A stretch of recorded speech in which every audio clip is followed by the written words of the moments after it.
Olá, é uma alegria estar aqui novamente nessa noite de hoje. Vamos começar com o nosso habitual relaxamento. Sente-se bem confortável onde você estiver, onde você se encontrar. Respira várias vezes, bem profundamente, bem suave. Vai relaxando o seu corpo, distensionando toda a sua musculatura, se preparando para ficar pleno, ficar plena nesse ambiente onde você se encontra. Imagine-se que você está agora num paraíso. Como é o paraíso? O que você imagina que seria um paraíso? E agora, enquanto você está com os olhos fechados, relaxando bem profundamente, encontre esse paraíso. Olhe tudo que está no seu entorno. Se você está em contato com a natureza, se tem muito verde, se tem água, um riacho, uma cachoeira. Respire bem profundamente, trazendo todos esses elementares da natureza, toda essa energia boa, para você ir ressignificando essas memórias, essas sensações de cansaço desse dia de hoje, eliminando todas as toxinas do seu organismo.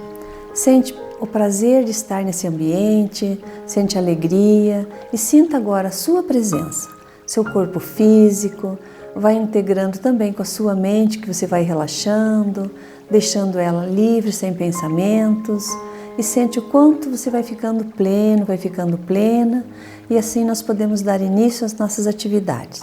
Sente bem confortável e sente agora como está o seu corpo, mais relaxado, mais distensionado, deixando tudo aquilo que não é agradável, toxina, seja lá o que for, deixando fora de si. E trazendo agora somente esse ambiente gostoso, maravilhoso para dentro de você.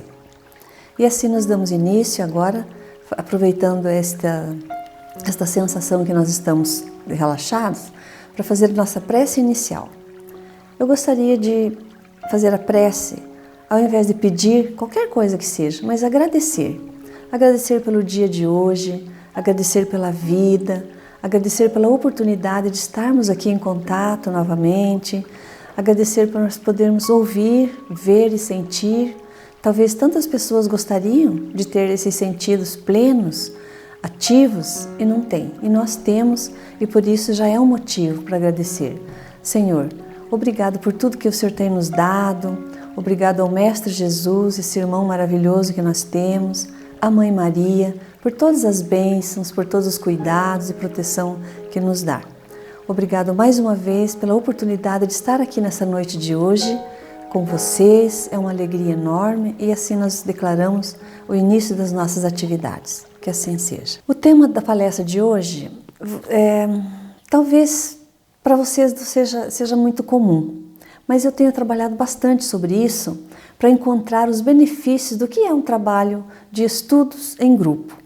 Então, nosso tema é os benefícios de estudos em grupo.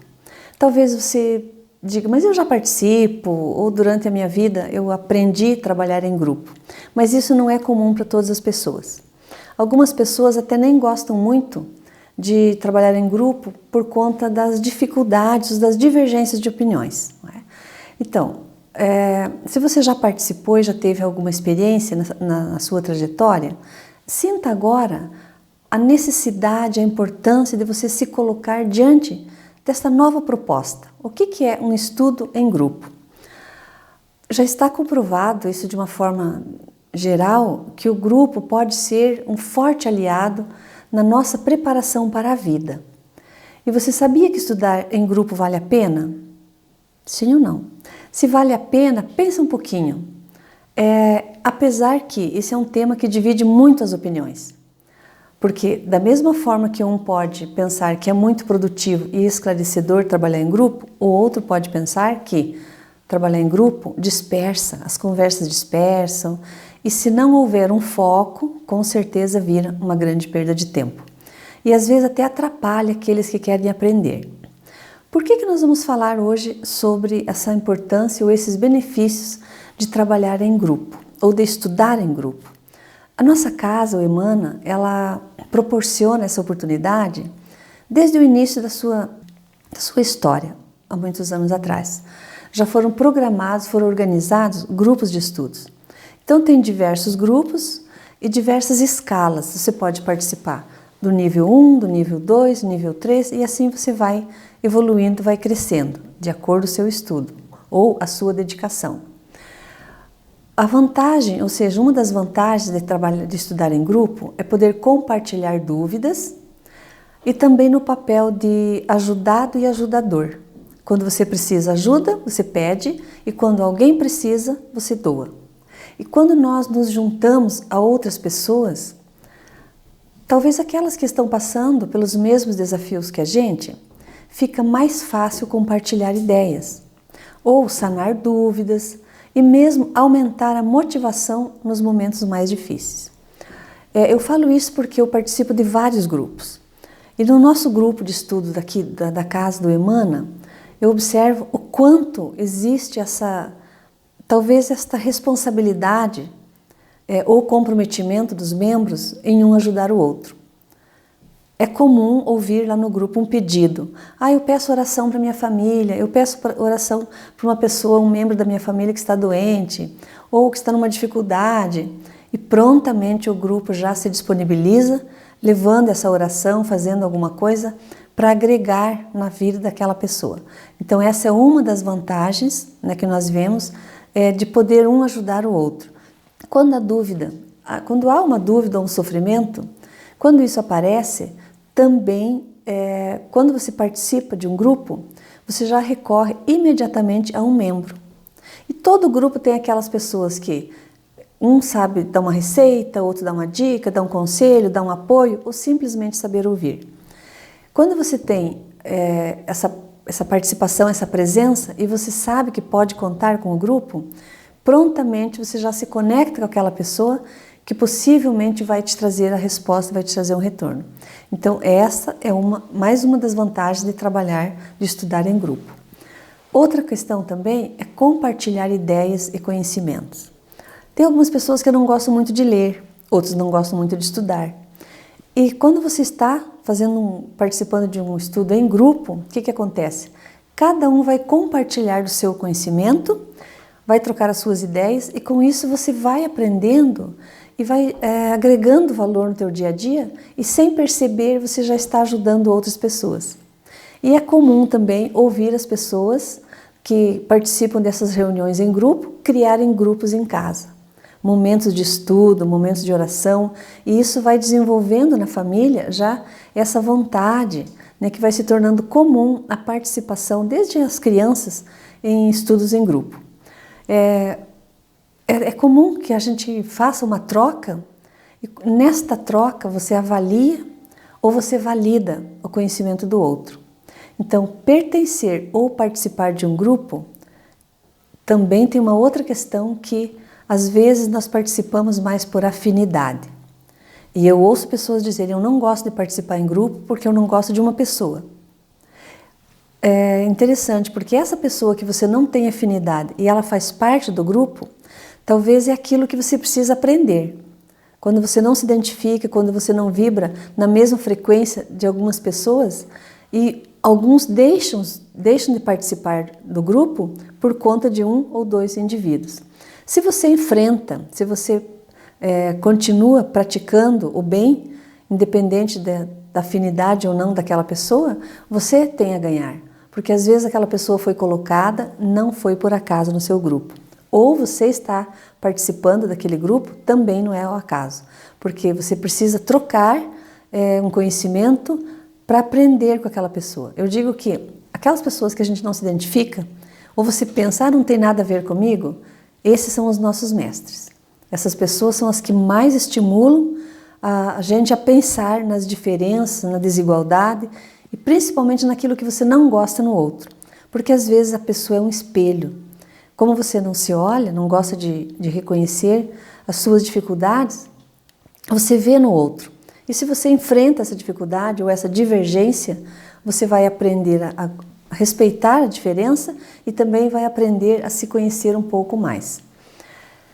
Uma outra situação que eu vejo assim como é comum acontecer no dia a dia é quando a pessoa tem humildade e ela aprende a pedir, ela sabe pedir. Às vezes tem uma dificuldade que ela acha que não tem solução e ela está lá sofrendo, pensa, analisa e não consegue encontrar uma resposta, uma solução. Dentro dessa humildade e da participação, se você olha para um membro, para dois ou mais, e observe como que as pessoas se tratam entre si. Eu observo nos grupos, tem umas pessoas que eu brinco até, nossa, que inveja do relacionamento.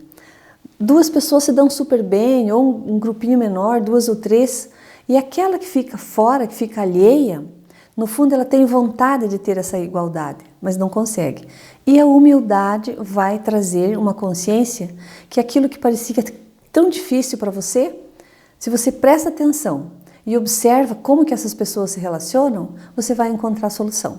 Então aquilo que parecia tão difícil, a partir do momento que você fala, que você se abre, que você conta, a resposta vem. Assuntos são diversos, são infinitos. Estudo em grupo existe em casa espírita, igrejas, independente da religião, tem pessoas que criam isso em casa para desenvolver a família, principalmente agora nesse momento de pandemia, em que os pais se tornaram professores dos filhos, eles estão desenvolvendo estudos em grupo. E esses dias uma mãe disse, meu Deus, eu tenho que voltar a estudar, eu não sei mais nada. E eu estou aprendendo agora com os filhos em casa. Então vejam que o quanto é importante a gente ter talvez esta consciência e compartilhar mais. Mas temos que entender que tem pessoas que adoram estudar sozinhas. Tem pessoas que gostam daquele mundinho dela e nós precisamos respeitar. E às vezes nós queremos trazer essas pessoas para a gente. Aqui na casa nós temos muitas experiências, eu particularmente por ter participado de vários grupos, e às vezes nós queremos trazer a pessoa para participar, para estudar, mas ela não quer, ela reluta. O que a gente tem que fazer com essas pessoas? Esses dias me perguntaram, Eloni, o que fazer com aquelas pessoas que não querem aprender, não querem estudar, e nós ficamos ali dando toda a nossa energia, dando o melhor de si, e a pessoa não corresponde. O que você pode fazer? Nada. Se você já convidou, você já trouxe ela, não vai forçar. Nós temos que aprender a respeitar o tempo de cada um. E às vezes essas pessoas que têm bastante resistência, ou têm uma dificuldade de aceitar o novo ou de fazer mudanças, quando ela vira a chave, quando ela faz uma mudança, ela muda tremendamente. E ela passa a ser um exemplo para as outras pessoas em relação à flexibilidade e à mudança. É bem interessante isso dentro desses grupos em geral. Mas eu quero me permitir agora falar uma outra questão que também é considerado grupo de estudos, que são os exercícios mediúnicos.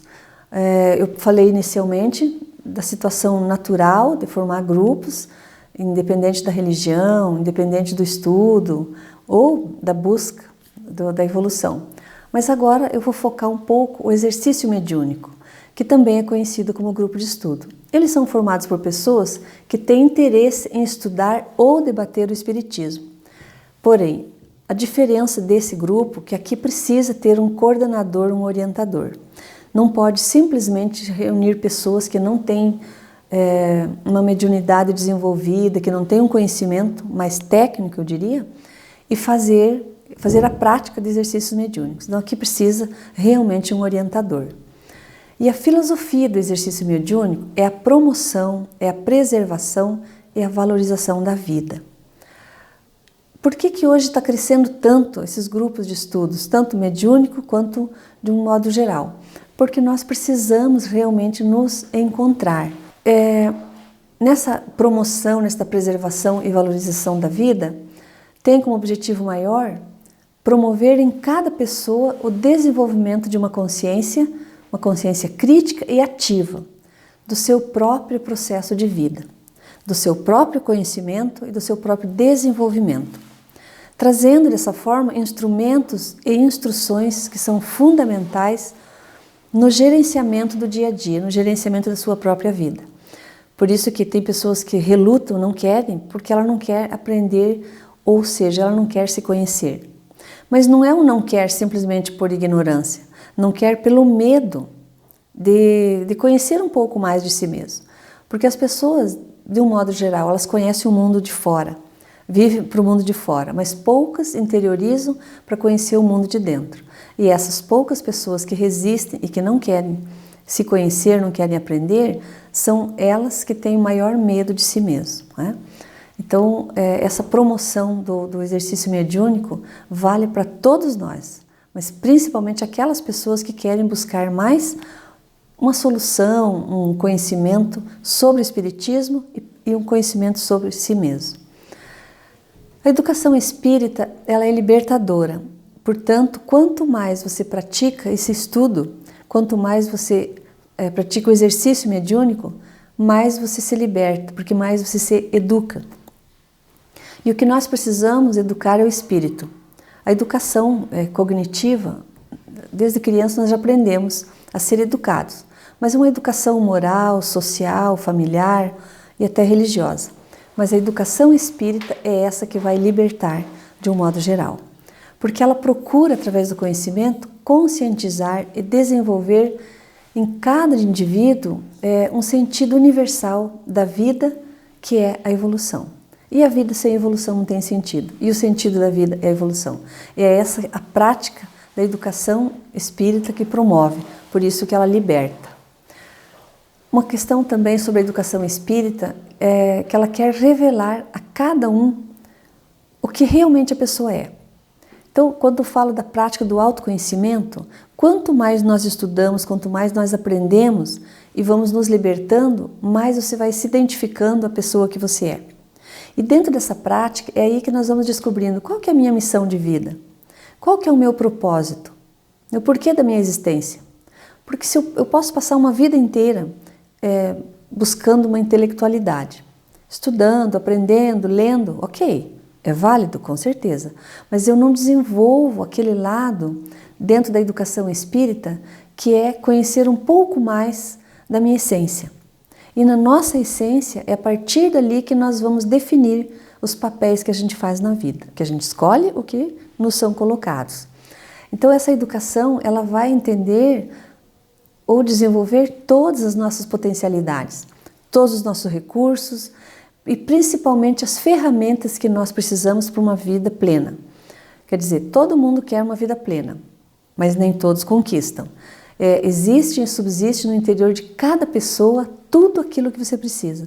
Um recurso, uma ferramenta, mas eu só vou reconhecer se eu conheço e reconheço os meus talentos. Nós temos inúmeros talentos e tem algumas pessoas que são talentosas, mas estão fechadas para si, porque não compartilha, porque não participa, não pratica. Ela sabe que sabe, mas os outros não sabem o quanto ela sabe.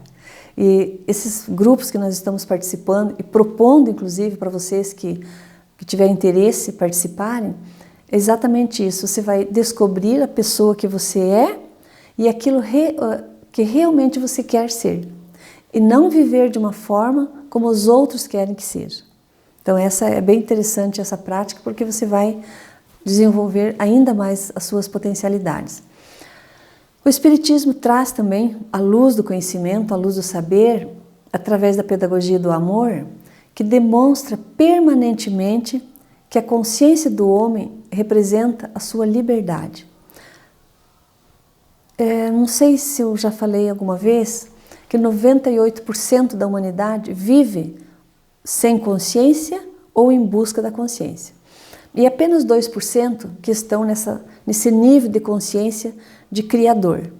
Porque se a gente for contar ou lembrar de pessoas que já estão promovendo mais conhecimento, que estão sendo modelos a ser seguido, como Cristo foi nosso modelo, dá para contar nos dedos quantas pessoas que nos inspiram a ser melhor do que a gente já é. Então é essa consciência, quando o homem alcança, ele alcança talvez uma maioridade universal, moral, social, né? E também uma maior e melhor constituição do exterior pela força do seu interior. Estava falando esses dias numa palestra, e eu cheguei a mencionar e a pessoa queria que eu questionasse mais, fez várias perguntas. Como assim? Como que a minha casa é o meu retrato? O que reflete de mim no meu externo? A nossa casa é a nossa igreja, é o nosso templo. E lá está refletido tudo que é do meu interior. Então, se eu tenho uma casa bagunçada, desorganizada, totalmente desestruturada, quem mora nela, quem vive nela, infelizmente, também é assim. Por isso que quanto mais eu conheço o meu interior, quanto mais eu reconheço o que eu sou, mais fácil fica para eu estender tudo isso no meu externo. Seja no meu trabalho, seja na minha casa, nos meus relacionamentos, mas eu preciso estar diuturnamente numa sensação de presença para desenvolver essa consciência. Então, isso tudo está dentro da pedagogia do amor que o Espiritismo nos traz. Uma outra questão também sobre o exercício mediúnico é o encontro consigo mesmo, é o encontro com o outro, é o poder da fraternidade, da caridade, do diálogo, do amor incondicional, da troca de experiências e de informações. E além disso também é estudo, é pesquisa, é a construção do conhecimento. Haroldo Dutra Dias, ele nos ensina o quão bom é trabalhar ou estudar em grupo. Então essas experiências de fazer estudos em grupo vai trazendo a luz do conhecimento e quanto mais você busca, mais você quer. Quanto mais você conhece a sua própria vida, mais você quer conhecer. Por isso que as pessoas têm vida longa. Não sei se vocês já perceberam. Conversando com pessoas, você escuta alguém dizer: essa vida não vale nada, não vejo a hora que esses dias passem. Essas pessoas são aquelas que no dia a dia, quando chega segunda-feira, ela diz: nossa, de novo segunda-feira, não aguento mais. Ou então, passa a semana toda se perguntando: por que não chega logo a sexta-feira? Ela está sempre correndo, querendo que os dias acabem. Então, essa pessoa que não tem essa consciência, ela está abreviando a vida. E aquelas que estão desenvolvendo, que estão evoluindo, elas não veem o dia passar. Não critica, não se queixa, por isso que tem mais vida longa.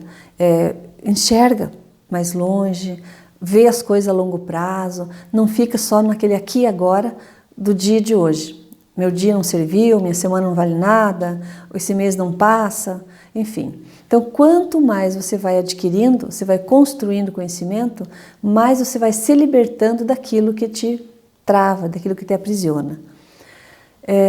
Dentro dessa busca contínua, nós vamos descobrindo novos caminhos, novos conhecimentos, e é isso que vai dando esse entusiasmo, essa motivação para a vida, porque você trabalha permanentemente nessa busca de novos horizontes, com esse olhar amplo, esse olhar para frente.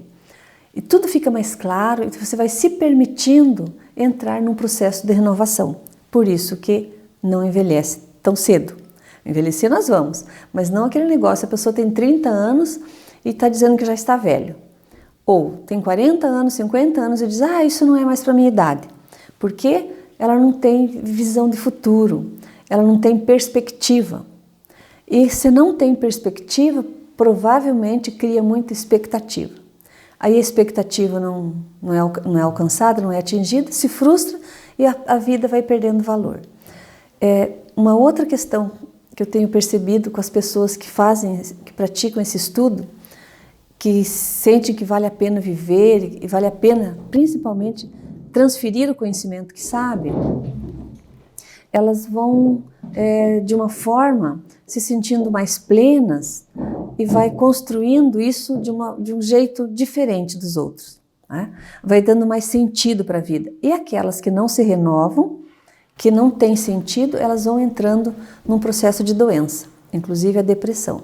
E a depressão tem sido considerada a doença desse século por conta desta falta de perspectiva, essa falta de visão de futuro, né? Então, eu gosto muito dos livros do Haroldo Dutra Dias, não vou citar agora todos eles porque eu fiz uma pesquisa e li alguns, mas eu deixo aqui uma dica para vocês. Pesquisem, busquem essa informação e vocês vão perceber o quão gostoso é estudar em grupo. Talvez você já ouviu esta frase, ela é bem antiga, porque foi um sábio da antiguidade que disse: conhece-te a ti mesmo. Conhecemos toda a sabedoria desta máxima, porém, a dificuldade está precisamente em cada um conhecer-se a si mesmo. E qual é o meio para conseguir? Qual que é o ideal para a gente fazer a prática do autoconhecimento? Eu vou me permitir ler um texto de Santo Agostinho, que ele deixou assim um legado muito grande para que cada um possa se questionar e se conhecer mais. O texto dele é o seguinte: Fazei o que eu fazia quando vivi na terra. Ao fim do dia, interrogava minha consciência. Passava revista ao que fizera e perguntava a mim mesmo se não faltara algum dever, se ninguém tivera motivo para de mim se queixar. Foi assim que cheguei a me conhecer e a ver o que em mim precisava de reforma.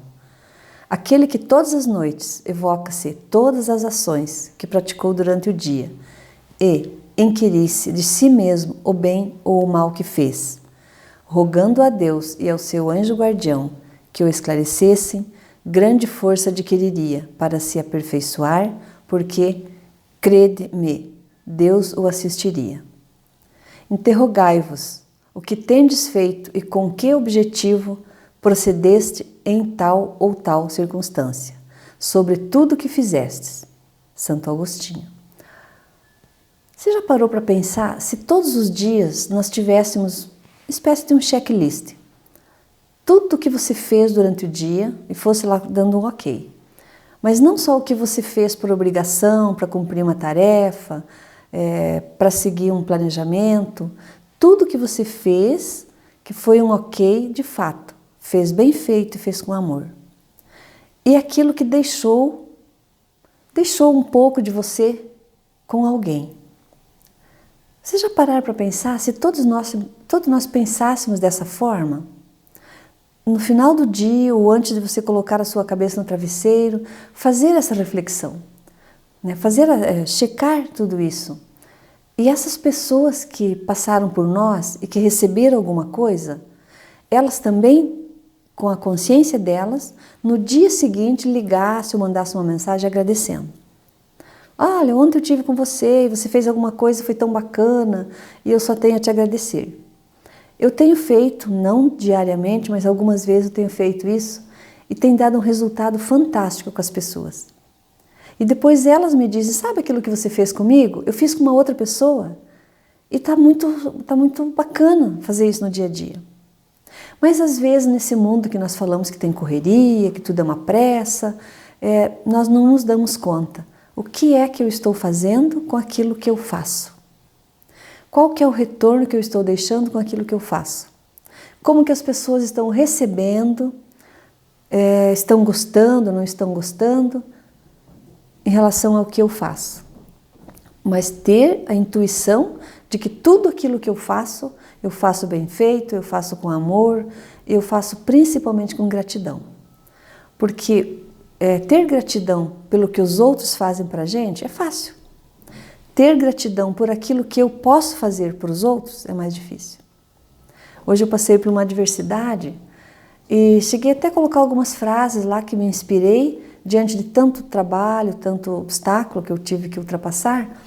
E eu me dei conta, falei assim, meu Deus, que experiência, mas que experiência boa de estar vivendo nesse mundo, nesse momento aqui tão crítico e compreender o que é a resiliência. Eu cantava, eu conversava, eu atendia telefone, eu ligava para as pessoas e em nenhum momento eu senti que o estresse tomou conta. Teve um cansaço físico, mas não teve estresse mental, emocional. Então eu fico pensando, como será conviver com Santo Agostinho?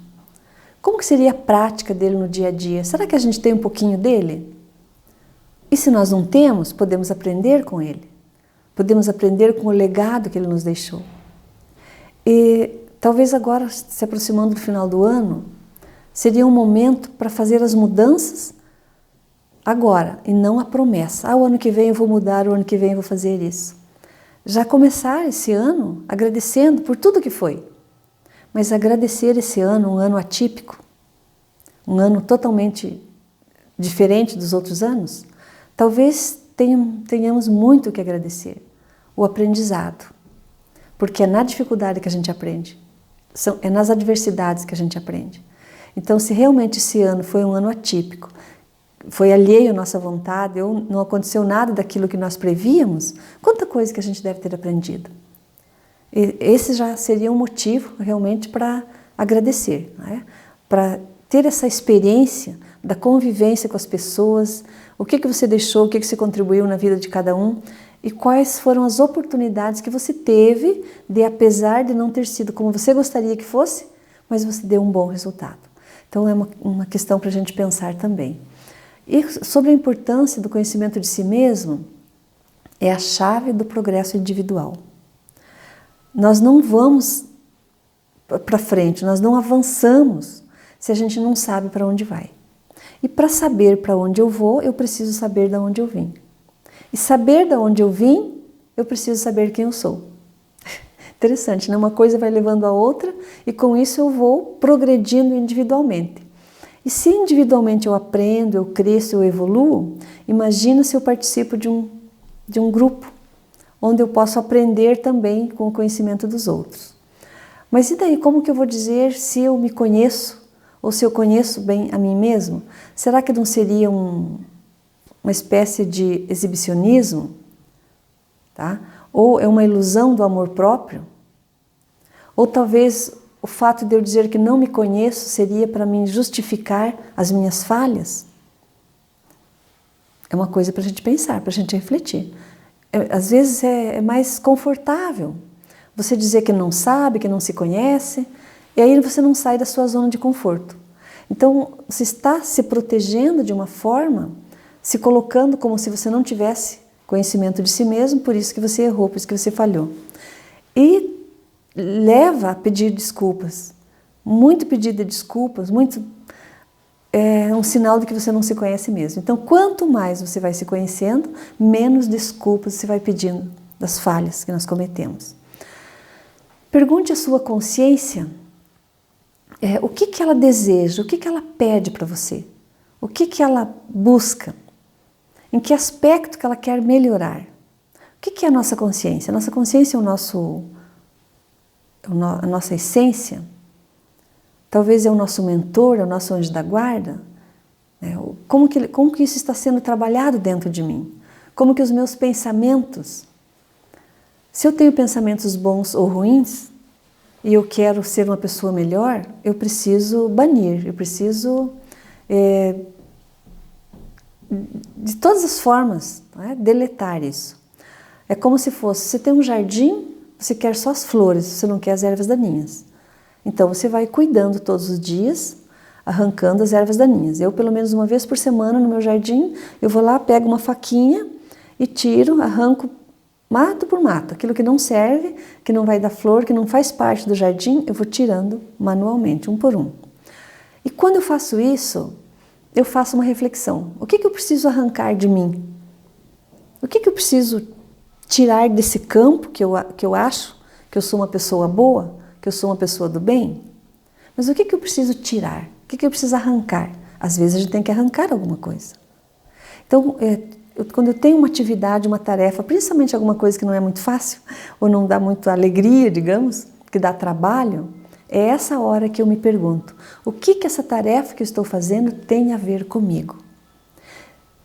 Se eu faço essa analogia, eu estou arrancando a erva daninha do jardim, da grama, eu estou levando o meu pensamento a um momento de, talvez, questões que eu não gosto, que não são agradáveis, ou até um julgamento, uma crítica, é a hora que eu procuro arrancar dentro de mim essa erva daninha.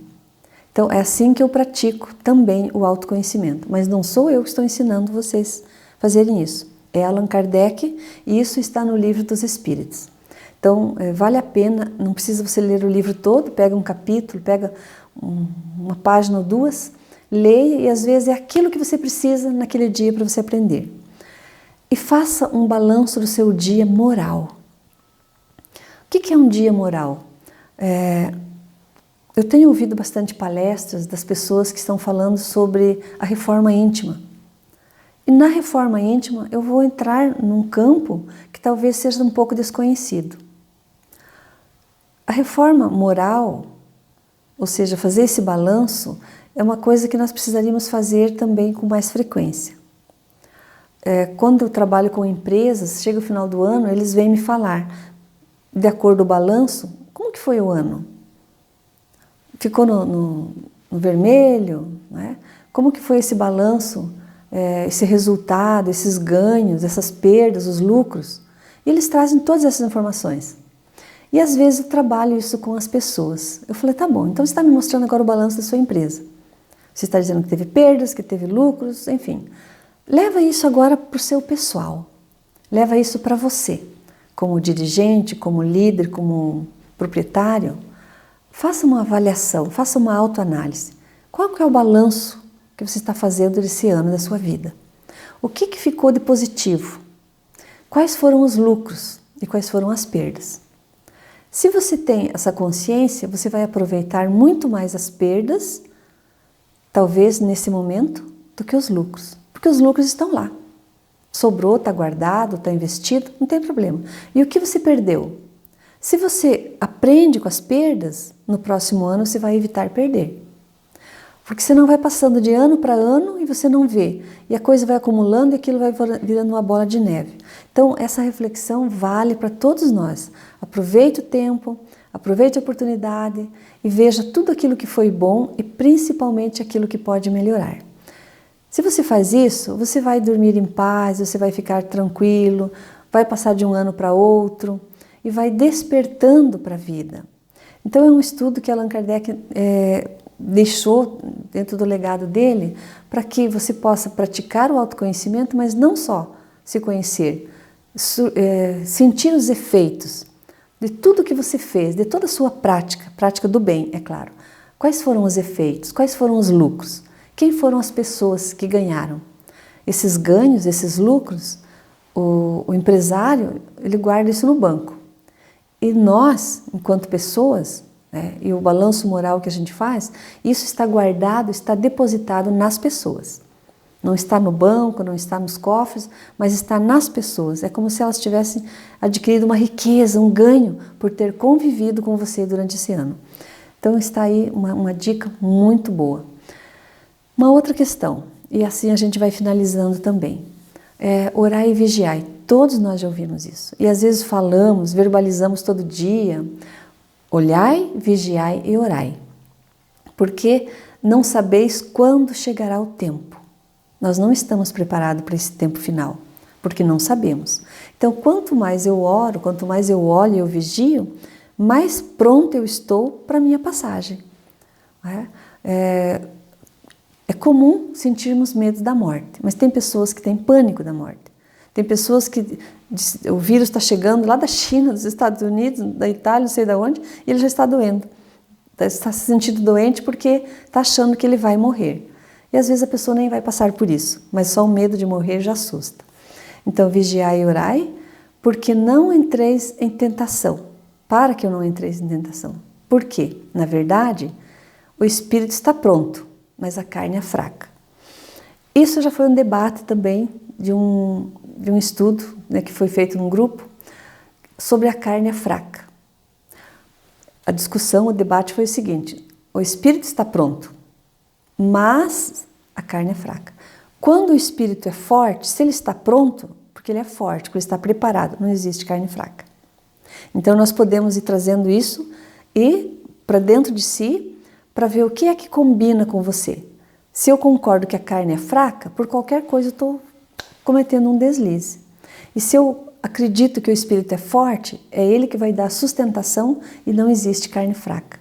Interessante, né? Mas fica aí a dica. E as coisas que vos digo-as a todos, vigiai. Então, dessa forma eu quero encerrar, quero agradecer a todos e agradecer também por esse ano maravilhoso, um ano que foi diferente. Antigamente as palestras eram todas presenciais, talvez com um número limitado de pessoas, e hoje com essa grande oportunidade que tivemos, de fazer palestras gravadas, online, nós estamos levando, estendendo a muito mais gente. Então agora eu vou fazer uma prece para encerrar, para agradecer esse momento e tudo que passou, e lembrando vocês também, permaneçam aí, continuem conectados, porque em seguida vocês irão receber o passe. O passe é uma energia maravilhosa, que é um direito nosso adquirido, mas também um dever de a gente repassar isso adiante. Quando eu recebo uma energia boa, eu estou pronto e eu vou repassar isso adiante. Então, por favor, aguarde mais um minutinho, mais um instantinho, e nós vamos fazer uma oração final agora, levando todas essas gratidões imensas a tudo que foi esse ano, todas as atividades, a esse grupo maravilhoso que está aqui sempre disposto e pronto para servir. E eu tenho uma frase que diz o seguinte: quem não vive para servir, não serve para viver. Então eu quero viver por muito tempo, mas eu quero viver principalmente servindo. Então nós vamos agradecer agora com um Pai Nosso.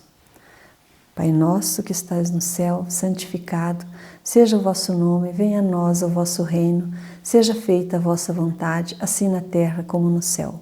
O pão nosso de cada dia nos dai hoje, perdoai as nossas ofensas, assim como nós perdoamos o que nos tem ofendido, e não nos deixeis cair em tentações, mas livrai-nos do mal. Amém. Que assim seja.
Música